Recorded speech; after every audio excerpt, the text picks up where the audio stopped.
जोङो बुंदों दिनैहाय 7 साननि गेजेराव बिथांमोना जुदि जोंनो प्रुफ आखारै देखायनो हायाबा फरायसा आफादनि सोर दैदेनगिरिया सोर हम मिनिस्टारनि सोर हम सेक्रेटारिजों रायलायनानै सोर दिल्ली पुलिसनि कमिशनारजों रायलायनानै बेबायदि बिथांमोनखौ आन्दलननिफ्राय बोखारहोदों बिनि प्रुफ होनो हायाबा बिथांमोननि एगेन्सै जोङो सप्ता खनसेनि गेजेराव आयेननि राहा लागोन होननानै जों दिनै थांखि लाबाय।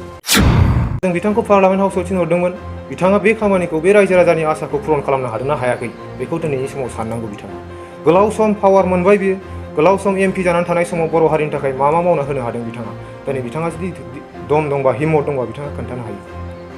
गुबुनखौ सोंखारिनाय गुबुनखौ बायदिसिना बखिनायनि अनगायै बिथाङा गावनि मावबोनाय हारिनि गेजेराव लाबोनानै होफैनाय गिदिर गिदिर एचिभमेन्टफोर दंबा जोंनि गेजेराव फोरमायना हो दिनैनि इयुथफोरनो बिथाङा फोरमायनानै हो बेखौ खालामनो अनगायै बिथाङा जोंनि गेजेराव गावजों गावनि गेजेराव बेले बेजे लाबोनाया थिग नङा। दावराव देख्रेबनि खोथा बिथाङा मा खामानि बर' हारिनि गेजेराव मा एचिभमेन्ट लाबोना होफैफेरनो हादों मोनसे जोंनो जुदि एग्जाम्पल देखायनो हायोबा जोङो बुङो बिथांखौ जों मानिगोन। जेबो गैया बिथाङा बिथांनि मोनफ्रोमबो स्टेटमेन्टखौ जोङो दिनै नायो एनालाइसिस खालामो जों बिजिरो मोनफ्रोमबो स्टेटमेन्टआ माब्लाबानिया बर' हारिजों गुबुन हारिजों नांलायनांगौ बर' हारिजों गुबुन हारिजों बिदिनो दानलाय सुलाय जानांगौ आरो मबेबा स्टेटमेन्टआ हारिनि गेजेराव गावजों गावजों बुलायनानै थैलायनांगौ बिनि अनगायै बेहा जेबो मोजां स्टेटमेन्ट बिथां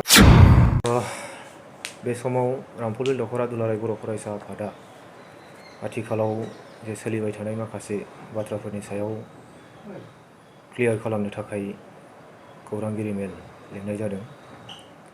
बेवहायनो बाहागो लानो हानाय मानगोनां दख'रा आफादनि गाहाय नेहाथारि बिजित कुमार ब्रह्म बिथां लोगो गाहाय नेहाथारि सानस्रिक नार्जारि बिथां आरो बेयावनो बाहागो लाबावनो हानाय दख'रा आफादनि गुबुन गुबुन बिबानगिरि लोगोफोर आंगोनि खौरांगिरि लोगो नोंथांमोन बे समाव बेलासिनि गाहाम हामलायनायखौ बयनिसिमबो बावग्रोदों। जे थांनाय 9 आगस्ट खालि बर'नि माखासे आफादफोरा आलादा बड'लेण्ड रायजो सोरजिनायनि मुङाव गोदान दिल्लीनि जे जन्तर मन्तर बेवहाय मोनसे धरना हाबाफारि बिथांमोना खालामहैदोंमोन आरो बै हाबाफारियाव जोंनि मिथिनायाव माखासे जाथायफोर जे जानाय बेखौ जोङो बयबो मिथिगौ आरो बेखौनो लानानै बिथांमोना जे गावसिनि मोनसे हाबाफारिया आबुं जाफुंनो मोनैयाव दुलाराय बर' फरायसा आफादखौ मोनसे ब्लेम खालामनाय बियो जाबाय थादों। दा बे समाव दुलाराय बर' फरायसा आफाद हिसाबै जोंहा सोरनिबा जे आलादा रायजो सोमावसारनाय बेवहाय जेबो बुंनांगौ बाथ्रा गैया एबा आलादा रायजोनि बेवहाय हेंथा फरायसा आफादा नङा। जिहेतु आलादा रायजो बड'लेण्ड सोदोबा दुलाराय बर' फरायसा आफादनिफ्रायनो ओंखारजेननाय बे आफादनि बै समनि दैदेनगिरि बड'फा उपेन्द्रनाथ ब्रह्मनि खुगानिफ्राय जोनोम जानाय बियो मोनसे बड'लेण्ड रायजो दाबि दा बेनिखायनो बेवहाय सोरनिबा आन्दलन खालामनायाव जोंहा बारा बुंनांगौ थाया। नाथाय मोनसे बाथ्राखौ बुंनांगोन जिहेतु दुलाराय बर' फरायसा आफादा बयनिबो जायखिजाया आफादफोरा जायखिजाया समाव भारत सरकार आसाम सरकारजों जे गोरोबथा खालामनानै फैदों बे गासैबो गोरोबथाफोरखौ मान होनानै फैदों। जों मिथिगौ 93 आव सानसुमा खुंगुर बिथांनि दैदेननायावनो BSc एकर्ड जादों बेखौबो गनायनानै बेखौ 3 बोसोर 93 निफ्राय 96 सिम दुलाराय बर' फरायसा आफादा सोमावसारनायखौ दोनथ'दों आरो बिदिनो 96 निफ्राय स्टार्ट जानानै 2003 आव BTC सुक्ति जादों बेखौबो मान होनानै दुलाराय बर' फरायसा आफादा सोमावसारनायखौ गोलाव 7 बोसोर दोनथ'दों आरो 2010 मायथाइनिफ्राय स्टार्ट खालामफिननानै जेनाखि 2020 मायथाइनि 27 जानुवारि खालि बर'नि गेजेराव मोनसे बर'नि सोमावसारग्रा आफादफोरजों बेवहाय मोनसे मोननैल' आफाद नङा NDPनि गोबां गावस्रानाय आफाद UBPO फरायसा आफाद बेयो मोनसे बिनि गेजेराव गोरोबथा जालांदों भारत सरकार आसाम सरकारनि गेजेराव। दा बेखौनो मान होनानै दुलाराय बर' फरायसा आफादा दिनै सोमावसारनायखौ जोंनि गेजेराव दसे दोनथ'दों। जेब्ला सम जायो थासारिया जेब्ला थिनफिनो बे सोमावसारनायखौ एट एनि टाइम स्टार्ट खालामफिनगोन होननानै दुलाराय बर' फरायसा आफादनि दैदेनगिरि बिथांमोना जोंनि गेजेराव क्लियार खालामनानै होबाय। दा बेनिखायनो दुखुनांथाव बाथ्राया बेसो जेनाखि गोदान आफादा दिनैनि थासारिखौनो जुदि सोमावसारनायनि मोनसे राइट टाइम होननानै साननानै लादोंब्ला बिथांमोना दिल्लीयाव थांनानै माबायदि मोनसे एजेन्डा लानानै हाबाफारि खालामहैनांगौमोन बेयो प्रपार जादोंना जायाखै सिस्टेमेटिक जादोंना जायाखै बेयाव गोबां मोनसे सोंथि बेरखांदों। मानोना बिथांमोना जोङो नुदों दिल्लीयाव थांनानै फरायसा आफादखौ सोंखारिहैदों, फरायसा आफादनि हेंथायै स्ल'गान हैदों, धरना हैदों, एबसुनि आफादगिरिनि हेंथायै बिथांमोना मुर्दाबाद बेबायदि माखासे आवाज हैदों। बियो मोनसे जोबोद दुखुनांथाव। बिथांमोना बड'फानि नामखौ लाबाय थादों। बड'फाया मोनसे मोन्थोर जोंनि गेजेराव होलांदों, इउनिटि थ्रु स्ट्रागोल। स्ट्रागोलनि गेजेरजों हारिखौ खौसे खालामनायनि जेनाखि जोंनो मोन्थोर होलांदों। नाथाय बिथांमोना दिनै बेखौ उल्था खालामनानै डिभाइड थ्रु स्ट्रागोल बेबायदि खालामनो नागिरदों। बेखौ जोङो बयबो मिथिगौ आरो बेनिफ्राय दुखुनांथावसिन जेबो बाथ्रा थानो हाया। बिथांमोननि जेनाखि हाबाफारिनि जे पारमिसन, जे मोनसे सिस्टेम दङ, बेयाव पारमिसन दिल्ली पुलिसनिफ्राय बेबायदि मोनसे हम डिपार्टमेन्टनिफ्राय बिदि मोनसे पारमिसन लानांगौ। दा बे पारमिसनखौ प्रपार जायाखै एबा सिस्टेमेटिक थाङाखै बिथांमोननि पारमिसना। बेवहाय गोबां मानसिया सरसा खालामबाय आरो जोङो मिथिनायाव जेनाखि बिथांमोननि पारमिसना प्रपार नङा, सिस्टेमेटिक जायाखै, बे बाथ्राखौ सानसुमा खुंगुर बिथां, दावराव देख्रेब बिथां, बनजित मन्जुल बिथांमोना मोजाङै मिथिगौ। आरो मिथिसेयावबो दिल्ली बायदि मोनसे भारतनि राजधानियाव बिथांमोना जोंनि लाइमोनफोरखौ लांनानै खेला गेलेहैदों। जोंनि रायजो राजाफोरखौ सोमावसारनायनि नामाव लांनानै खेला गेलेहैदों। बे सोमावसारनायखौ खालामोबा, बे हाबाफारिखौ खालामोबा बिथांमोना मिथिखागौ दान्दिसे उनावनो बेखौ पुलिस मिलिटारिया बोखारगोन होननानै बिथांमोना मिथिखागौ। आरो मिथिखासेयावबो जोंनि लाइमोनफोरखौ खस्थ' होनो, रायजो राजाफोरखौ खस्थ' होनो थाखाय बिथांमोना बेबायदि हाबाफारिखौ खालामदों। आरो बेनि ब्लेमखौ फरायसा आफाद बा माहारि आफादनि दैदेनगिरिफोरखौ होनानै हारिनि गेजेराव मोनसे बिभाजन, मोनसे गावस्रानाय लाबोनो थाखाय बिथांमोना षड़यन्त्र खालामदों होननानै अलमस्ट दासिमाव बियो क्लियार जादों।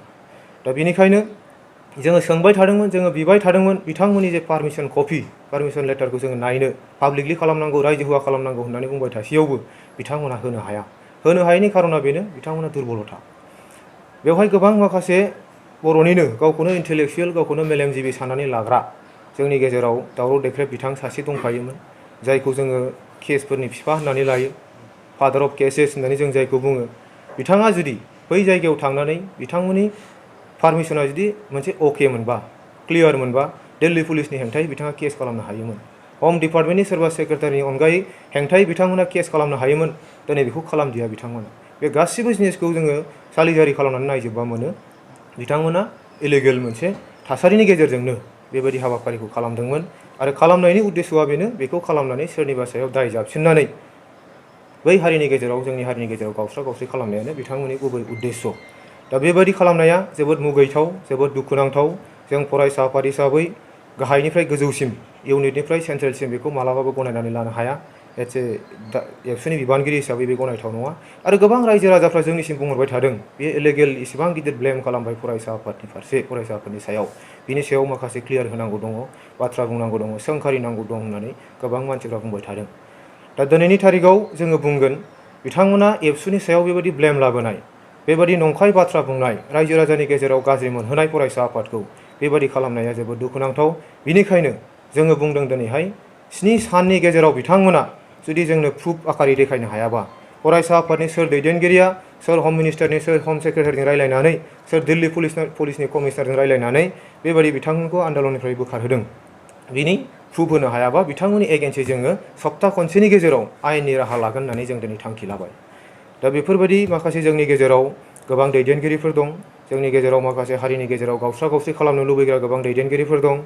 बिनिनो माखासे बाथ्राफोरखौ जों बुंनांगोन, माखासे नामफोरखौ जों लानांगोन। गोसोआव लानो, बिथांमोननि नामखौ सोंखारिनो जों लुबैया। बर' हारिनि माखासे समनि दैदेनगिरि, बिथांमोना जागायजेननायाव हारिनि थाखाय खामानि मावनो हादोंबाबो बिथांमोननि जे फिनिशिं टाइमा बियो मोजां नङा। जेरै सानसुमा खुंगुरनि खोथाखौ जोङो बुङोबा बुंनो हायो, बिथाङा फरायसा आफादखौ दैदेनलांदों, गोबां माखासे हाबाफारि लानानै खामानि मावलांदों। नाथाय दिनैनि बिथांमोना गाव दैदेनलांनाय बे आफादखौनो बोरै हाखराव गाग्दोनानै दोननो हायो, बोरै गाहायाव खोलैनो हायो, बेबायदि मोनसे सिन्था खालामनाया गोबां दुखुनांथाव बाथ्रा। आरो जोङो बिथांखौ बुंनो हायो, बिथाङा सासे पावार लबि, बिथाङा गाद्दि लबि बिथाङा। आरो जों बेखौ बुंनो हायो दिनैहाय बर' हारिनि गेजेराव वान अफ द फाइलार लिडार अफ द बर' कमिउनिटि होननानै जों बिथांखौ बुंनो हायो। मानो? जोङो बै समावहाय दुलाराय बर' फरायसा आफाद आरो बर'नि रायजो राजाफ्रा बिथांखौ दिल्लीनि पार्लामेन्ट हाउसाव आगान हैजेननो मोननाय खाबुखौ दुलाराय बर' फरायसा आफाद आरो बर'नि रायजो राजाया खालामदोंमोन। मा आसाजों बिथांखौ पार्लामेन्ट हाउसाव थिनहरदोंमोन, बिथाङा बे खामानिखौ, बे रायजो राजानि आसाखौ पुरन खालामनो हादोंना हायाखै, बेखौ दिनैनि समाव साननांगौ बिथाङा। गोलाव सम पावार मोनबाय बियो, गोलाव सम MP जानानै थानाय समाव बर' हारिनि थाखाय मा मा मावना होनो हादों बिथाङा। दिनै बिथाङा जुदि दम दंबा, हिम्मत दंबा बिथाङा खोन्थानो हायो। गुबुनखौ सोंखारिनाय, गुबुनखौ बायदिसिना बखिनायनि अनगायै बिथाङा गावनि मावबोनाय हारिनि गेजेराव लाबोनानै होफैनाय गिदिर गिदिर एचिभमेन्टफोर दंबा जोंनि गेजेराव फोरमायना हो, दिनैनि इयुथफोरनो बिथाङा फोरमायनानै हो। बेखौ खालामनो अनगायै बिथाङा जोंनि गेजेराव गावजों गावनि गेजेराव बेले बेजे लाबोनाया थिग नङा। जों दिनै बुंदों गोलाव सम बिथाङा पावाराव थानाय समाव सोरनिबा रिमट कन्ट्रलाव सालायजाबाय, सोरनिबा रिमट कन्ट्रलाव थाबाय। दिनैहाय पावारा जेब्ला गोमाबाय होनबा हारिनि थाखाय माखासे सिन्था खालामनो सम मोनबाय बिथाङा। दा बेबायदि लिडारफोरखौ जोङो दिनैनि दैदेनगिरिफ्रा, दिनैनि लाइमोनफ्रा, दिनैनि सांग्रां रायजो राजाफ्रा बेखौ खुनु गनायनायनि बाथ्रा गैया। बियो सासे पावार लबि। बियो जोङो मिथिगौ 2014आव बिथाङा गावनि पार्टिनिफ्राय टिकेट मोनाखै, गावनि हान्जानिफ्राय टिकेट मोनाखै, जायनि थाखाय सोमावसारग्रा आफादफोरजों माखासे नांथाबफैबाय। आरो 2019 मायथाइयाव सोमावसारग्रा आफादनिफ्राय बिथाङा टिकेट लुबैदोंमोन एमपिनि, बेखौ मोनैनि थाखाय बबेबा मोनसे जायगायाव थांफिनलायबाय। बेबायदि मोनसे स्टेबिलिटि गैयै सासे दैदेनगिरिखौ जों दिनै गोसो गैयाब्लाबो जों सोंखारिनो गोनां जायो। दा बेनिखायनो जोंनि दिनैनि लाइमोनफ्रा बिथांमोन बायदिनि खोथा लानानै खामानि मावोब्ला जोङो गाब्र'गोन। दावराव देख्रेबनि खोथा, बिथाङा मा खामानि बर' हारिनि गेजेराव मा एचिभमेन्ट लाबोना होफैफेरनो हादों, मोनसे जोंनो जुदि एग्जाम्पल देखायनो हायोबा जोङो बुङो बिथांखौ जों मानिगोन। जेबो गैया बिथाङा। बिथांनि मोनफ्रोमबो स्टेटमेन्टखौ जोङो दिनै नायो, एनालाइसिस खालामो, जों बिजिरो। मोनफ्रोमबो स्टेटमेन्टआ माब्लाबानिया बर' हारिजों गुबुन हारिजों नांलायनांगौ, बर' हारिजों गुबुन हारिजों बिदिनो दानलाय सुलाय जानांगौ, आरो बबेबा स्टेटमेन्टआ हारिनि गेजेराव गावजों गाव जों बुलायनानै थैलायनांगौ। बिनि अनगायै बेहा जेबो मोजां स्टेटमेन्ट बिथांनिफ्राय जों मोना, मोजां साजेसन जों बिथांनिफ्राय मोना। जायखिजाया थासारियावनो बिथाङा सोरबा आफादखौ सोंखारिनाय, सोरबा मानसिखौ सोंखारिनाय, बिनि अनगायै बिथाङा जेबो आरो दस्रा बाथ्रा बुंनो रोङा। गोबां खामानि मावदों, बिथाङा गावखौ दिन्थिनानै लादोंमोन। केसनि बेलायाव गोबां हिरा सरनियानि एगेन्स्टआव केस खालामनायनि खोथायाव रायजो राजाफोरनिफ्राय पाब्लिकफोरनिफ्राय थाखा फैसा खांनानै लांदों। माखासे केसफोराव बिथाङा जेबो साक्सेस जायाखै। आरो साक्सेस जानाय जायैया कर्टनि खोथा। बबेबा केसा साक्सेस जानोबो हागौ, जायाबो जानो हागौ, बेखौ जों मानियो। नाथाय बेनि गावनि केसाव साक्सेस जायैनि दायखौबो बियो दुलाराय बर' फरायसा आफाद, सोरबा माहारियारि आफादनो जाबसिननो नागिरबा बे बोरै गनायथाव जागोन। दा बेनिखायनो बैफोरबायदि माखासे लिडारफोरखौ जोङो दिनै सोंखारिनायनि सम जाबाय। जेब्राराम मुसाहारि बिथांखौबो जोङो आन्दलनाव नुदों, बिथाङाबो बाहागो लादों। बिथांखौ सासे गावनि गामिनि बिथांनि बेकग्राउन्डखौ जाय स्टाडि खालामनानै नायोबा नुगोन जोङो, गावनि गामियावबो बेहा जायगा गैया। समाजजों जरित नङा, बे समाजजों गनायजानाय खामानिखौनो मावनो हाया बे। आरो बे जाथिनि थाखाय मा नेतृत्व होनो फैदों, बर' हारिनि थाखाय बे मा खामानि मावनो फैदों। दा बिथांमोन बायदि लिडारफोरजों जेबो जानाय नङा। दिनै गोदान आफादनि दैदेनगिरि बिथां बनजित मन्जिल, बिथांखौ जोङो खावलायनो लुबैयो। बिथाङा जुदि सासे एनार्जेटिक यां एकदम जुदि डायनामिक लिडार जुदि गावखौ साननानै लादोंबा, बर' हारिनि थाखाय खामानि मावनो होननानै जुदि सिगांबोदोंबा, बैफोरबायदि माखासे लिडारफोरजों थाफानानै, आउटडेटेड बैफोरबायदि एक्सपायार जानाय माखासे लिडारफोरजों थाफानानै खामानि मावोबा बिथाङा सोमब्रगोन। आरो बेजों लोगोसे जोंनि दिनैनि लाइमोनफोर, जोंनि दिनैनि रायजो राजाफ्रा बिथांमोन बुंनाय बायदि खामानि मावोबा, बिथांमोन बुंनाय बायदि जोङो थांफानो गोनां जायोबा, जों हारि हिसाबै जोबोद मोनसे बेक जागोन, गोग्लैसोलांगोन। दिनैनि समा रिसेन्टलि जोंहा बिटिआर सुक्ति जालांदों। बिटिआर सुक्तियाव थानाय माखासे दफाफोरखौ जोङो दिनै मावफुंनांगोन। गोबां बेवहाय फसंथानफोर दङ, जोंहा इनस्टिटिउसनफोर दङ, गोबां जोंनि सादारन रायजो राजाफोर मावनानै जानो थानाय बायदि बेवहाय खाबु बेवहाय जोङो मोनबोदों। दा बैफोर जिनिसखौ जोङो मारै डेभेलप खालामनो हायो, बोरै जोङो बेखौ थाबैनो जोङो दिनै गभर्नमेन्टखौ नारसिननानै बेखौ जों बोरै मावफुंनो हायो, बेखौसो जों दिनै सिन्था खालामनांगौ। मानोना सोमावसारनाया मोनसे खेला गेलेजाग्रा जिनिस नङा, बेयो उन्दैफोरनि बेयो ओंखाम ओंख्रि गेलेनाय मोनसे जिनिस नङा। दिनै सोमावसारगोन, दिनै एग्रिमेन्ट खालामगोन, गाबोन गोदान खुद्रिफिनगोन, समफोर एग्रिमेन्ट खालामगोन, जोङो साननै सानथामनि उनाव, बोसोरसे बोसोरनैनि उनावहाय बेबायदि आन्दलन खालामफिनगोन। बे मालाबाबो जानो हाया। दिनै भारतबर्ष बायदि हादराव थांनानै थानोबा जोङो मोनसे मेचुरिटि जानांगोन, जोंनि साननाय हनाया गोख्रों जानांगोन, गोरा जानांगोन।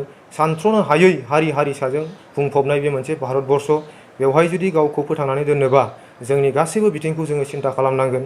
जोङो खालि जोंनिखौल' सिन्था खालामग्रा जाबाबो जानाय नङा, गावनि फारसेल' सिन्था खालामग्रा जाबाबो जानाय नङा, गुबुननिखौबो जों एसे सिन्था खालामनांगोन।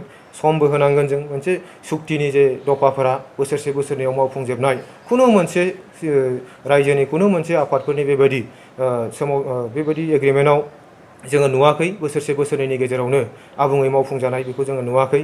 जायनि थाखाय बिदि होननानै जों गावखौ दुरबलथा खालामनानै लानायनिबो बाथ्रा गैया। जेसेबां हायो एसेबां जोङो सिन्था खालामनांगोन, नाजानांगोन। बर' माहारिनि साफ्रोमबो इन्टेलेक्सुयेल, साफ्रोमबो लाइमोनफोर, साफ्रोमबो दैदेनगिरिफ्रा खौसे जानानै जों हारिनि थाखाय बेबायदि मोनसे बिटिआर एकर्डनि गेजेरजों मोनबोनाय दफाफोरखौ जों मावफुंनानै लानांगोन। आरो जोंनि बिटिखौ, जोंनि सिथ्लाखौ जोङो गोगोम आरो गोरा खालामनानै लाखांनायनि उनावहाय जोङो जेब्लानाखि थासारिया थिनो, जेब्लानाखि जोङो जोंनि सम आरो थासारिया जोंखौ थिनगोन, बै समाव दुलाराय बर' फरायसा आफादा रायजो राजाफोरखौ सोमावसारनायाव बाहागो लाफिननो थाखाय खावलायगोन। बे बाथ्राखौ मिरुनि दैदेनगिरि बिथांमोना जोंनि गेजेराव क्लियार खालामनानै होबाय। गोबां बाथ्रा आरो बुंनो लुबैयाखिसै। दिनैनि थासारियाव लाइमोनफोरनिसिम मोनसे खावलायनाय, दिनै प्रसासना ससियेल मिडियायाव जोबोद एक्टिभलि नोजोर होबाय थानानै दङ। दिनै जोंनि गेजेराव गोबां लाइमोनफ्रा माखासे गावनि गावनि एसेल' मिथिनाय एसेल' रोंनायखौ लानानै ससियेल मिडिया मोनसे प्लेटफर्म बयबो बुंनो हायो बयबो लिरनो हायो बेखौ सिन्था खालामनानै गोबां माखासे नन डेम'क्रेटिक लेंगुवेजफोरखौ बाहायनायाव गोबां जोंनि लाइमोनफ्रा खहा जानो गोनां जादों फिजिकेलि माखासे पानिशमेन्ट मेन्टेलि पानिशमेन्ट जानो गोनां जादों सोरबाया पुलिसनि आखायाव थांदों बिदिनो गोबां जोंनि गार्जेनफ्रा सिन्था खालामनो गोनां जादों बेनिखायनो जाहाथे जोङो ससियेल मिडियाखौ बाहायोब्लाबो खुब सिनसियारलि जों बाहायनांगोन जेखौ बुंथावा बेखौ गनाया बेफोरखौ जों बाहायनो नाङा आरो गासैबो जिनिसखौ गासैबो दैदेनगिरिफोरनि बाथ्राफोरखौ जोङो खोनासंनानैल' नंगौ नङा साननायजों जानाय नङा मोजाङै एनालाइसिस खालामनांगोन जोंनि बर'नि सोलिबोनाय जागायजेननाय बर'नि जारिमिननिफ्राय लानानै दिनैनि साफ्रोमबो बर' लाइमोनफ्रा जाहाथे स्टाडि खालामो दिनै माखासे गोबां दैदेनगिरिफ्रा गोबां आफादफ्रा गावजों गाव बेबायदि एना एनि ब्लेम खालामलायनाय बेबायदि जाबाय थादों दा बे गासैबो जिनिसखौ जोङो दिनैनि लाइमोनफोरखौ मोजां भाबै मोनसे सिन्था खालामनो थाखाय राइट आरो रंखौ बिजिरनानै दिरुननो थाखाय जोङो गाव गावखौनो खावलायदों आरो जोबथारनायाव बुरजा बाथ्रा बुङालासे बेखिनि समावनो बयनिसिमबो गोजोननाय जासिनानै आरो गासै नायगिरि बिथांमोननिसिम खुलुमनाय जासिहरनानै दिनैनि जोंनि बे हाबाफारिखौ बेयावनो फोजोबबाय गोजोन्थों। বাইক চালকৰ বাবে সুখবৰ কোকৰাঝাৰৰ জিডি ৰোডৰ এক্সিছ বেংকৰ কাষত দখ'ৰ অটো এজেন্সিয়ে দিছে ভাল খবৰ। দখ'ৰ অটো এজেন্সিত উপলব্ধ ধামাকা স্পেচিয়েল অফাৰ অতি কম খৰচত বাজাজৰ কেইবাটাও মডেলৰ বাইক ফাইনেন্সত লাভ কৰিব দখ'ৰ অটো এজেন্সিত। বাইক লোৱাৰ সপোন পূৰণ কৰাৰ সুবৰ্ণ সুযোগ লাভ কৰিব দখ'ৰ অটো এজেন্সিত।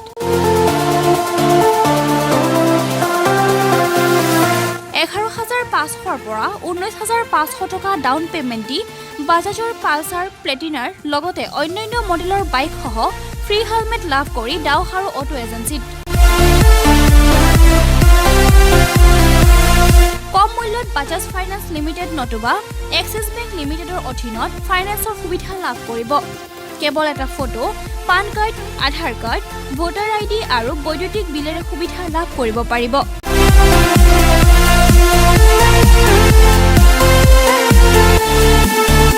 সবিশেষৰ বাবে যোগাযোগ কৰক 8473883986 অথবা 0366127050 অথবা 9957644326 নম্বৰত।